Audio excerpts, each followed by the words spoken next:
stronger place than it was when we started. In 10 days, the world will witness a hallmark of our democracy. No. The peaceful transfer of power from one freely elected president to the next. I committed to President-elect Trump that my administration would ensure the smoothest possible transition, just as President Bush did for me. Democracy does not require uniformity. Our founders argued, they quarreled, eventually they compromised. They expected us to do the same. But they knew that democracy does require a basic sense of solidarity. The idea that for all our outward differences, we're all in this together, that we rise or fall as one. After my election, there was talk of a post-racial America. And such a vision, however well intended, was never realistic. Race remains a potent and often divisive force in our society. Now, I've lived long enough to know that race relations are better than they were 10 or 20 or 30 years ago, no matter what some folks say. You can see it not just in statistics, you see it in the attitudes of young Americans across the political spectrum. But we're not where we need to be. And all of us have more work to do.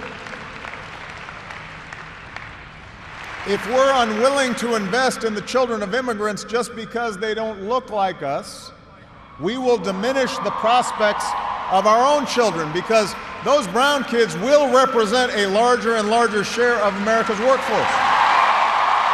If our democracy is to work the way it should in this increasingly diverse nation, then each one of us need to try to heed the advice of a great character in American fiction, Atticus Finch, who said, "You never really understand a person until you consider things from his point of view, until you climb into his skin and walk around in it."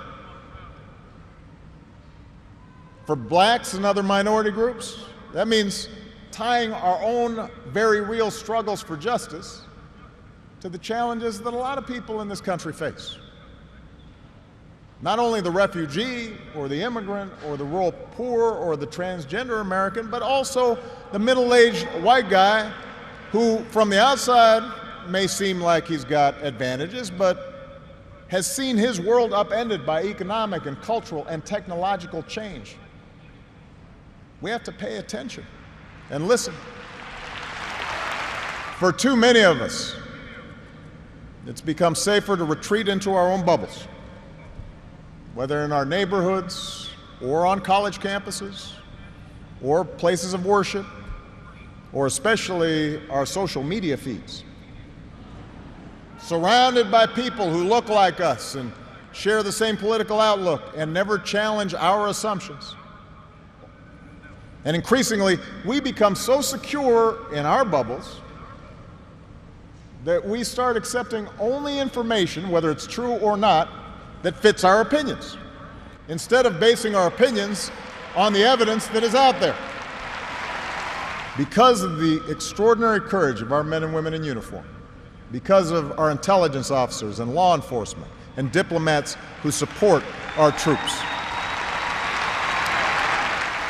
no foreign terrorist organization has successfully planned and executed an attack on our homeland these past 8 years. And although Boston and Orlando and San Bernardino and Fort Hood remind us of how dangerous radicalization can be, our law enforcement agencies are more effective and vigilant than ever. We have taken out tens of thousands of terrorists, including bin Laden. The global coalition we're leading against ISIL has taken out their leaders and taken away about half their territory.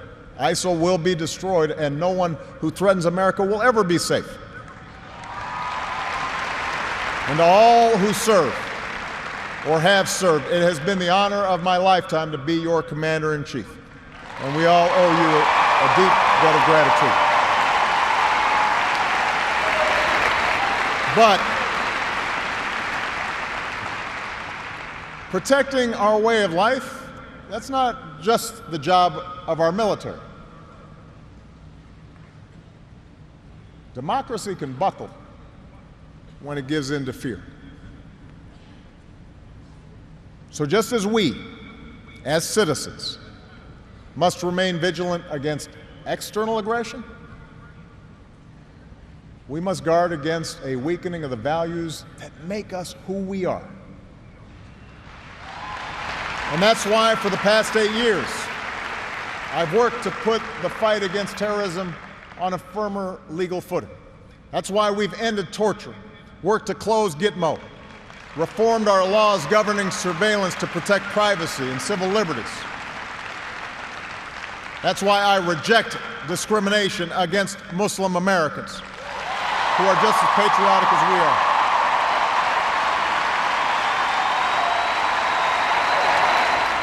The most important office in a democracy: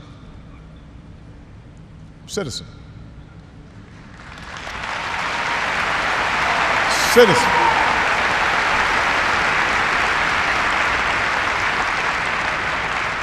So you see, that's what our democracy demands.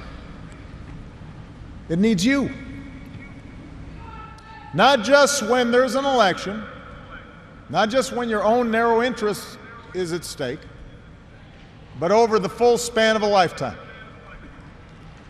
If you're tired of arguing with strangers on the internet, try talking with one of them in real life. If something needs fixing, then lace up your shoes and do some organizing. If you're disappointed by your elected officials, grab a clipboard, get some signatures, and run for office yourself. Show up.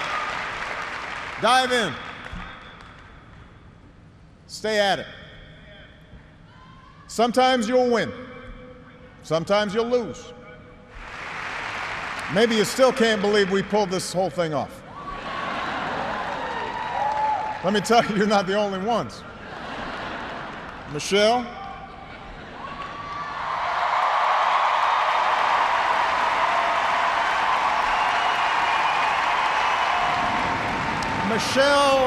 LaVaughn Robinson, girl of the South Side.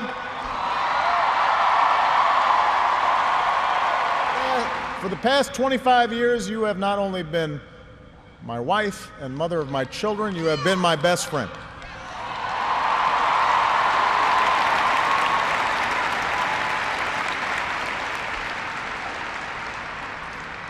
You took on a role you didn't ask for, and you made it your own, with grace and with grit and with style and good humor.